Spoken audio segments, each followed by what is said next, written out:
এখানে কি পুজোর জোগাড় করছে বলো তো। আর এখানে ব্রাহ্মণ চলে এসেছে আমাদের পুজো করতে। রাধে রাধে সবাইকে, কেমন আছো সবাই? আশা করি ভালো আছো, আমিও খুব ভালো আছি। সেদিন ছিল রবিবার, আমাদের বাড়িতে বাস্তু পুজো ছিল, তো তারই জোগাড় এখানে মা করছিল। আমি ছট করে বিছানাটা গুছিয়ে নিলাম। আর সকালবেলা ঘুম থেকে উঠে গিয়েই দেখি মা এখানে সব পুজোর জোগাড় করা হয়ে গেছে। তাহলে ভাব মা কত সকালে উঠেছে। তারপরে এখানে মা এখানে ফুল তুলে দিয়েছিলাম, তো ফুল তোলা ছিল, সেই ফুল দিয়ে সুন্দর করে সাজিয়ে নিয়ে এখানে এখন ফলটা বানিয়ে নিচ্ছে। তো একটু পরে ব্রাহ্মণ চলে আসবে, তাই মা এখানে ক্ষীরটা রান্না করে নিচ্ছে। কারণ ক্ষীরটা হতে একটু দেরি লাগবে, তাই মা কিছুটা করে নিচ্ছে আর ব্রাহ্মণ এসে কিছুটা করবে। আমাদের মধ্যে এই বাস্তু পুজোর ক্ষীরটাই হচ্ছে মেন, এই ক্ষীরটা করবেই, ক্ষীর ছাড়া বাস্তু পুজো হয় না। তো মা এখানে পুজোর জোগাড় করছে আর আমি ভাবলাম ঝটপট আমি রান্নাটা করে নিই। ব্রাহ্মণ যেহেতু এখনো আসেনি, তো রান্না করে নিই, মা তাহলে পুজো টুজো দিয়ে মানে খেতে পারবে, যেহেতু না খেয়ে আছে মা। এখানে তাড়াতাড়ি করে রান্না করছিলাম ফুলকপি আলুর তরকারি আর মিষ্টি কুমড়োর তরকারি। এখানে রান্না কমপ্লিট। তো বাইরে এসে দেখি এখানে ব্রাহ্মণ চলে এসেছে। তো আগে পাশেই মাসির বাড়িতে পুজো করেছিল, তারপরে আমাদের বাড়ি এসেছিল। তো আর বাস্তি পুজো করতে না অনেকটা টাইম লাগে।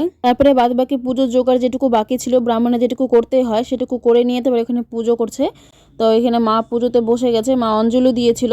এই বাস্তু পুজোটা সকালবেলা হয়, তো আমার সেরকম করে উপোস থাকা হয় না, আমার ঘুম থেকে উঠতেই দেরি হয়ে যায়, তো আমার আর থাকা হয় না, যেন মাই বেশিরভাগ উপোস থাকে। তো মা এখানে অঞ্জলি দিয়ে নিচ্ছে আর এখানে পুজো কমপ্লিট। আর এই যে পান আর সুপুরি আছে, এটা বাস্তুদেবকে মানে মাটি যে বাস্তুদেব ওনাকে দিতে হয়, মাটির ভিতরে দিয়ে দিয়ে একটু জল দিয়ে মানে মাটিটাকে আটকে দিতে হয়। এখানে সাইডে একটা গর্ত ছিল, সেই গর্তের মধ্যে সে পানটা দিয়ে একটু জল দিয়ে মাটিটা আটকে দিল। তো আমাদের এই নিয়মে বাস্তি পুজো করা হয়। তো তোমরা কে কে বাস্তি পুজো করো আমাকে অবশ্যই কমেন্ট করে জানাবে। আমাদের তো এইভাবে করি আর আমরা প্রত্যেকটা বছরই বাস্তি পুজো করি। তো এখানে পুজো করা কমপ্লিট। তো ব্রাহ্মণকে যেগুলো যেগুলো দিতে হয় দক্ষিণা, সেগুলো দিয়ে মা এখানে প্রণাম করে নিচ্ছিল। এখানে আশেপাশের অনেক বাচ্চাদের ডাকা হয়েছিল, তারা সবাই এসেছিল প্রসাদ নিতে, তো তাদেরকে প্রসাদ দিয়ে দিচ্ছে মা। আর এখানে আমরাও প্রসাদ খেয়ে নিচ্ছিলাম। আর হ্যাঁ, তোমরা না খুব সুন্দর সুন্দর কমেন্ট করো, আমার খুব ভালো লাগে তোমাদের কমেন্ট গুলো পড়তে। তো এরকমই ভালো ভালো কমেন্ট করতে থেকো। তো তোমাদের এই পুজোর ব্লগটি কেমন লাগলো অবশ্যই কমেন্ট করে জানাবে। দেখা হবে নেক্সট কোনো ভিডিওতে। বাই।